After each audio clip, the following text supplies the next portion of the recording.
केंद्रातून भाजपाची सत्ता घालवण्यासाठी विरोधकांनी एकत्र येऊन इंडिया आघाडी केली आहे। भाजपाला विरोध करण्यासाठी दिग्गज नेत्यांनी एकत्र येऊन संपूर्ण ताकद लावलेली दिसत आहे। मात्र आता या इंडिया आघाडीत मोठी बिघाड झालेली दिसत आहे। जाणून घ्या स्पेशल रिपोर्ट। पश्चिम बंगालच्या मुख्यमंत्री ममता बॅनर्जीने स्वबळावर निवडणूक लढवण्याचा निर्णय घेतला आहे, तर दुसरीकडे आम आदमी पार्टीने देखील स्वबळाचा सूर लावलेला दिसत आहे।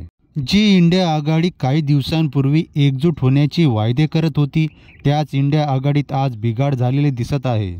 तृणमूल काँग्रेसच्या नेत्या ममता बॅनर्जी यांनी आम्ही काँग्रेस सोबत नाही तर स्वबळावर लोकसभा निवडणूक लढवणार अशी घोषणा केली।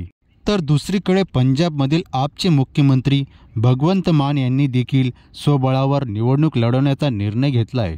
त्यामुळे निवडणुकीआधीच इंडिया आघाडीमध्ये मोठी फूट पडल्याचे समोर येत आहे। निवडणुकीआधीच फूट पडल्याने इंडिया आघाडीची ताकद कमी होताना दिसते। इंडिया आघाडीची ताकद कमी झाल्यास भाजपाला हरवणे कठीण होईल। मित्रांनो, इंडिया आघाडी या अडचणीमधून कसा मार्ग काढते आपण येणाऱ्या व्हिडिओमध्ये जाणून घेऊया।